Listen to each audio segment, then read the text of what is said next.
দর্শক, একজন প্রবাসী দেশে ফিরেছেন, তবে কষ্টের কথা তিনি তার পরিবারকে খুঁজে পাচ্ছেন না এবং তিনি তার গাড়ি খুঁজে পাচ্ছেন না। তিনি এই বড় বড় যে লাগেজগুলো সেগুলো কষ্ট করে ঠেলে ঠেলে তিনি কিন্তু এই বিমানবন্দর দিয়ে নিয়ে যাচ্ছেন এবং তার যে কষ্ট সেটি কিন্তু তার কথার মাধ্যমে আমরা একটু শোনানোর চেষ্টা করছি তার কাছ থেকেই। খুবই কান্না পাচ্ছে, খুবই কি বলবো, ভাষায় প্রকাশ করতে পারতেছি না। একদিকে তো অসুস্থ লোক আসছি দেশের বাড়ি চিকিৎসা করার জন্য, তারপরে এই পরিস্থিতি দুঃখ লাগতেছে যে আমরা আইছি বাইরে থেকে, আজকে শর্ট করে একটা গাড়ি নিয়ে আসছে আর এই গাড়ি আমার এয়ারপোর্টের মধ্যে ঢুকতে দিল না। আমি এইভাবে ঠেলিয়ে ঠেলে নিতেছি, এতে তো আমার কাছে ওইটাই মনে হয় যে আমরা মনে হয় যে অপরাধী করছি। প্লেন থেকে নামছি, নামার পরে আমার গাড়ি আইছে, প্রাইভেট গাড়ি আইছে, সেই গাড়ি আমার মাল সামানা সহকারে আমাকে নিয়ে যাবে। এই উড়াউড়ি ইয়ার জন্য, এই লোকজনের জন্য এয়ারপোর্টে কোনো প্রাইভেট গাড়ি, আমাদের প্রাইভেট গাড়ি ঢুকতে দিচ্ছে না, আমাদের মতো যারা গাড়ি নিয়ে বাইরে থেকে আসছি। এখন দেশবাসী দেখেন একটা করে ব্যাগের ভিতরে মাল আছে ওলিকে 24 কেজি 25 কেজি, এই দুইটা ব্যাগ আমি কেমনে মাথায় নেই, একটা চাকা ভেঙে গেছে। কালকে জাস্ট 2টার সময় ফ্লাইটে উঠছি, এ পর্যন্ত খাওয়াও নাই। আশা ছিল যে সকালবেলা যায় হয়তো সবার সাথে বসে এক মুঠো ভাত খাবো। এখন আমার ফ্যামিলি যা আসছে, আমাদের বাচ্চা কাচ্চা আসছে, তারাও আমার কাছে ফিরতে পারতেছে না।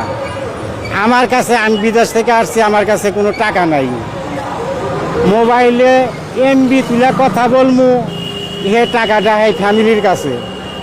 এখন তারা আমার কাছে আসতে পারতেছে না, আমিও তাদের কাছে এই জিনিসগুলো নিয়ে যাইতে পারতেছি না।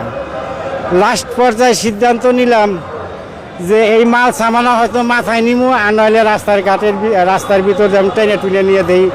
তারা কোথায় আছে আমি তাও বলতে পারতেছি না, তারা এখন কোথায় আছে আমি তাও বলতে পারতেছি না।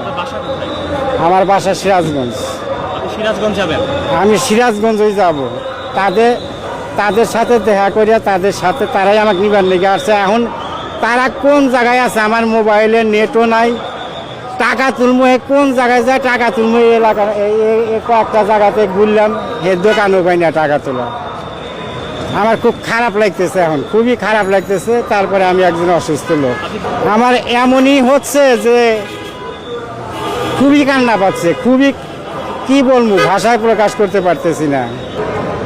একদিকে তো অসুস্থ লোক আসছি দেশের বাড়ি চিকিৎসা করার জন্য, তারপরে এই পরিস্থিতি ঠেলিয়া নিমু কোন জায়গায়, আর কোন জায়গায় যা আমি কি তুলমু, মানে যে কি নেট ইন্টারনেট 2-4 টাকার যে তুলমু, তুলে যে তাদের সাথে কথা বলবো, সে পর্যন্ত যাওয়ার সমস্যা হয়ে যেতেছে। আমরা এই দেশের মনে হয় যে তেমন কোনো কিছু নাই, যে আমাদের কাছে এখন মনে হইতেছে। দুঃখ লাগতেছে যে আমরা আইছি বাইরে থেকে, আজকে শর্ট করে একটা গাড়ি নিয়ে আসছে আর এই গাড়ি আমার এয়ারপোর্টের মধ্যে ঢুকতে দিল না। আমি এইভাবে ঠেলিয়ে ঠেলে নিতেছি, এতে তো আমার কাছে ওইটাই মনে হয় যে আমরা মনে হয় যে অপরাধী করছি।